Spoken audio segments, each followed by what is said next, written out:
ओम श्री साईनाथाय नमः। श्री साई सच्चरित्र अध्याय 45। संदेह निवान, काका साहेब दीक्षित का संदेह और आनंद राव का स्वप्न, बाबा के विश्राम के लिए लकड़ी का तख्ता। प्रस्तावना का 3 अध्याय में बाबा के निर्वाण का वर्णन किया गया है। इसमें कोई संदेह नहीं कि अब बाबा का साकार स्वरूप लुप्त हो गया है, परंतु उनका निराकार स्वरूप तो सदैव ही विद्यमान रहेगा। अभी तक केवल उन्हीं घटनाओं और लीलाओं का उल्लेख किया गया है जो बाबा के जीवन काल में घटित हुई थी। उनके समाधिस्थ होने के पश्चात भी अनेक लीलाएं हो चुकी हैं और अभी भी देखने में आ रही हैं, जिनसे ये सिद्ध होता है कि बाबा अभी भी विद्यमान है और पूर्व की ही भांति अपने भक्तों को सहायता पहुंचाया करते हैं। बाबा के जीवन काल में जिन व्यक्तियों को उनका सानिध्य या सत्संग प्राप्त हुआ, यथार्थ में उनके भाग्य की सराहना कौन कर सकता है।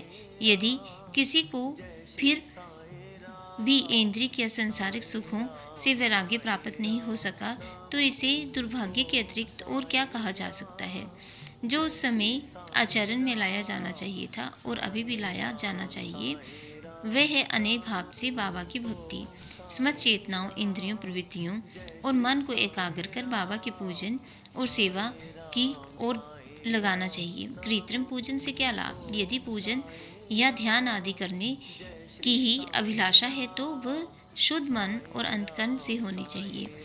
जिस प्रकार पतिव्रता स्त्री का विशुद्ध प्रेम अपने पति पर होता है, इस प्रकार प्रेम की उपमा कभी कभी लोग शिष्य और गुरु के प्रेम से भी दिया करते हैं, परंतु फिर भी शिष्य और गुरु प्रेम के सामने पतिव्रता का प्रेम तुच्छ है और उसकी कोई समानता नहीं की जा सकती। माता पिता, भाई या अन्य संबंधी जीवन का ध्येय आत्म साक्षात्कार प्राप्त करने में कोई सहायता नहीं पहुंचा सकती।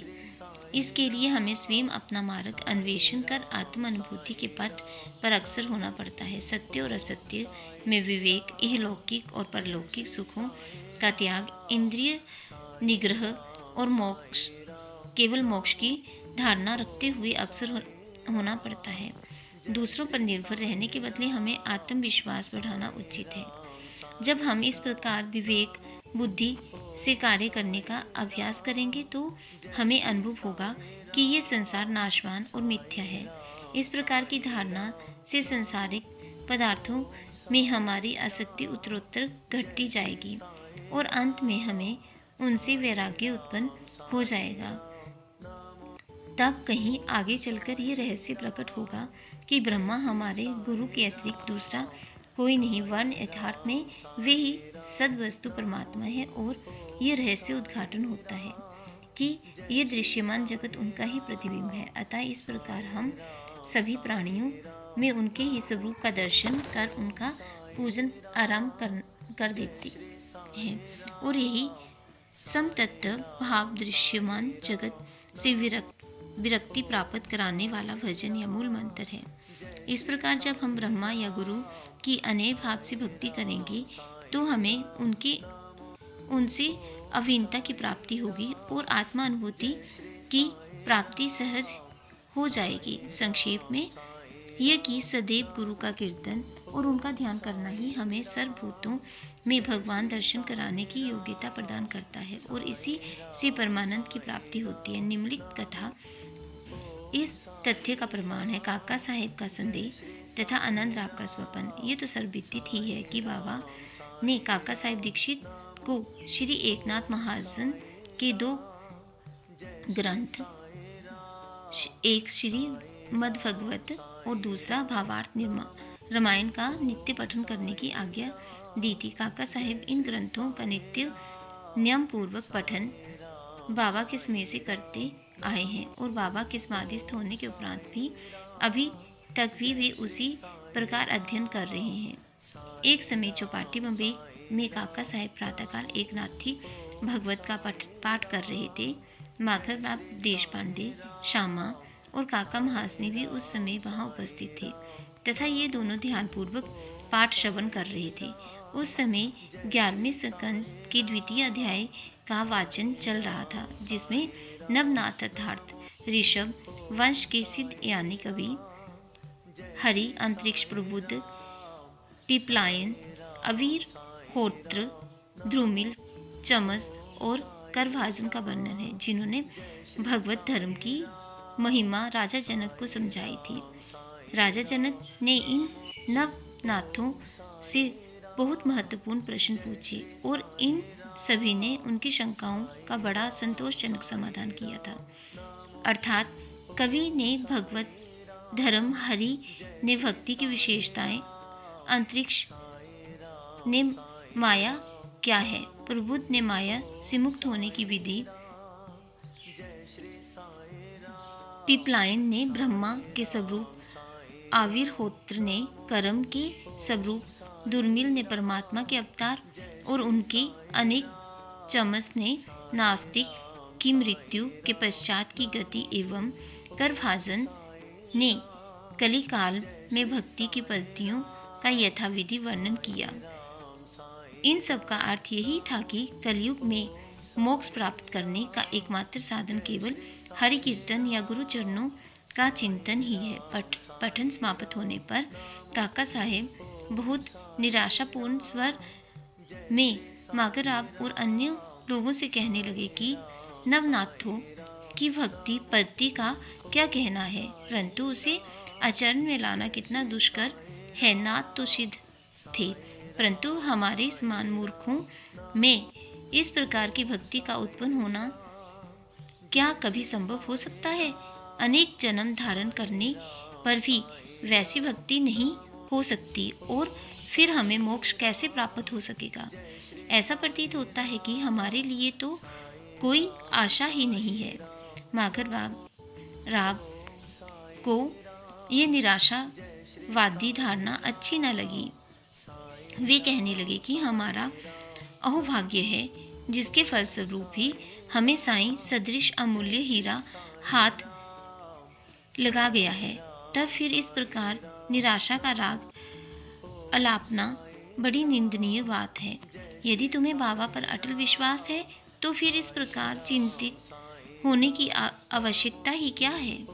माना कि नवनाथों की भक्ति अपेक्षाकृत अधिक दृढ़ और प्रबल होगी, परंतु क्या हम लोग भी प्रेम और स्नेह पूर्वक भक्ति नहीं कर रहे हैं? क्या बाबा ने अधिकार पूर्ण वाणी में नहीं कहा है कि श्री हरि या गुरु के नाम जप से मोक्ष की प्राप्ति होती है? तब फिर भय और चिंता को स्थान ही कहाँ रह जाता है। परंतु फिर भी माधवराव के वचनों से काका साहेब का समाधान न हुआ। वे फिर भी दिन भर व्यग्र और चिंतित ही बने रहे। ये विचार उनके मस्तिष्क में बार बार चक्कर काट रहा था कि किस विधि से नवनाथों के समान भक्ति की प्राप्ति संभव हो सकेगी। एक महर्षि जिनका नाम आनंदराव पखाड़ था, माधवराव को ढूंढते ढूंढते वहां आ पहुंचे। उस समय भगवत का पठन हो रहा था। श्री पखाड़े की माधवराव के समीप ही जाकर बैठ गए और उनसे धीरे धीरे कुछ वार्ता करने लगे। वे अपना स्वपन माधवराव को सुना रहे थे। इनकी कानाफूसी के कारण पठन में विघ्न उपस्थित होने लगा। अतएव काका साहब ने पाठ स्थगित कर माधवराव से पूछा कि क्या बात हो रही है? माधवराव ने कहा कि कल तुमने जो संदेह प्रकट किया था, ये चर्चा भी उसी का समाधान है। कल बाबा ने श्री पखाड़े को जो स्वपन दिया है उसे इनसे ही सुनो। इसमें बताया गया है कि विशेष भक्ति की कोई आवश्यकता नहीं, केवल गुरु को नमन और उनका पूजन ही पर्याप्त है। सभी को स्वपन सुनाने की तीव्र उत्कंठा थी और सबसे अधिक काका साहेब को। सभी के कहने पर श्री पखाड़े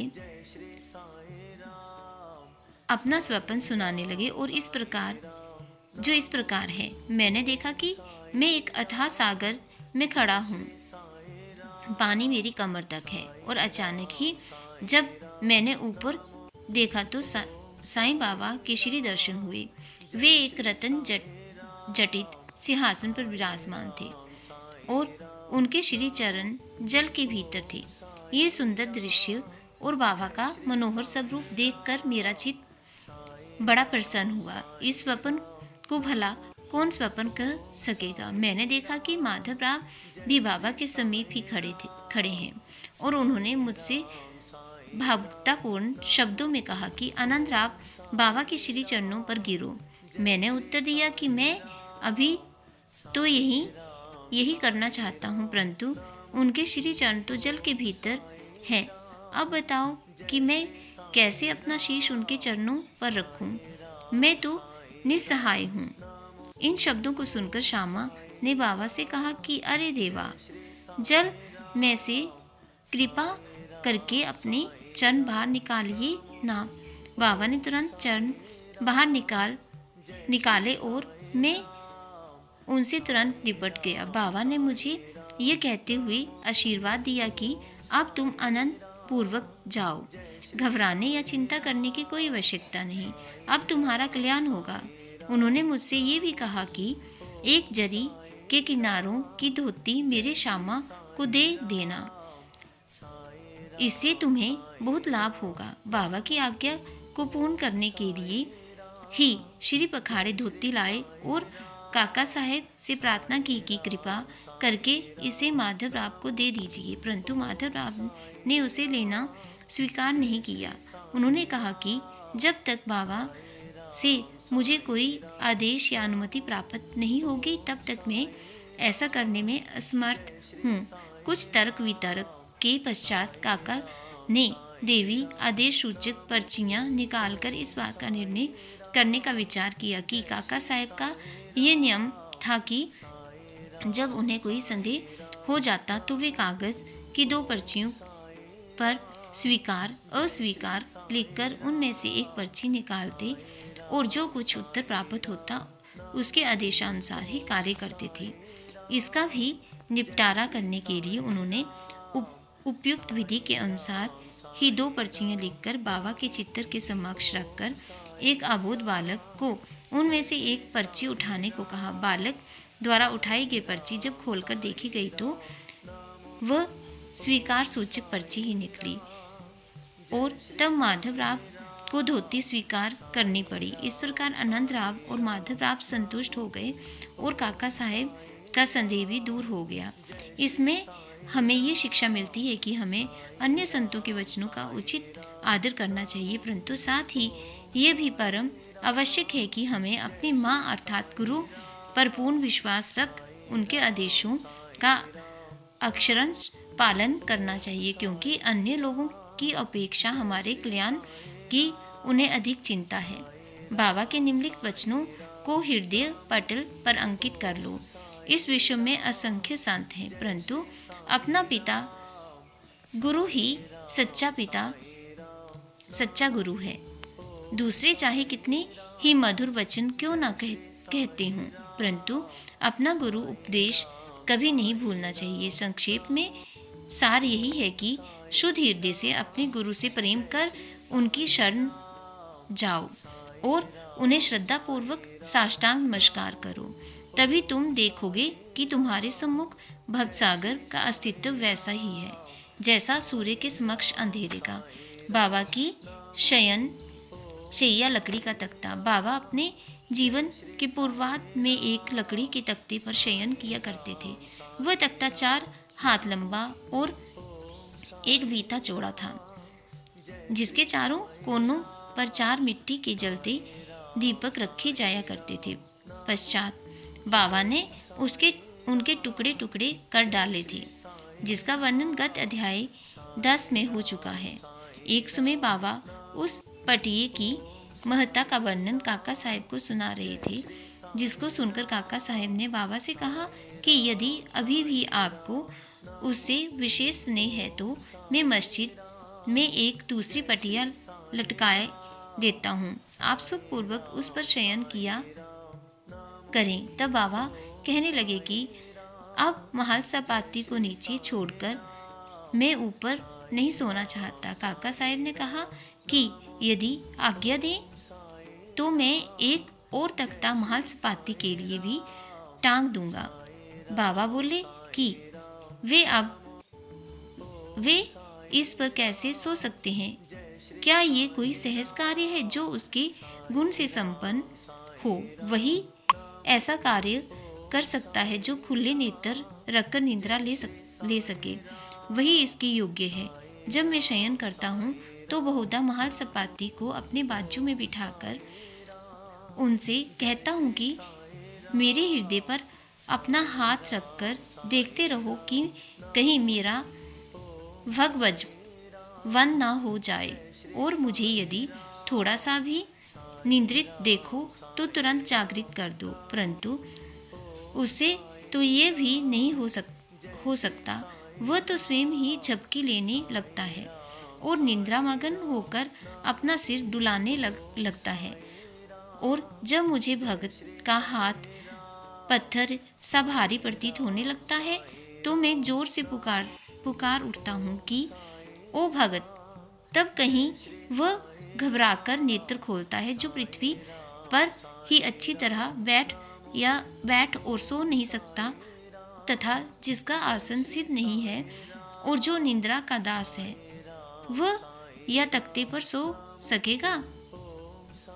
एक अन्य अनेक अवसरों पर वे भक्तों के संदेहवश ऐसा कहा करते थे कि अपना अपने साथ और उसका उसके साथ। श्री सद्गुरु साईनाथ अर्पणम अस्तु शुभम भक्तु। एक या निशा सर्वभूतानां तस्यार जागृति सेमि यस्याम जागृति भूतानि सा निशा पश्यतो मुनि।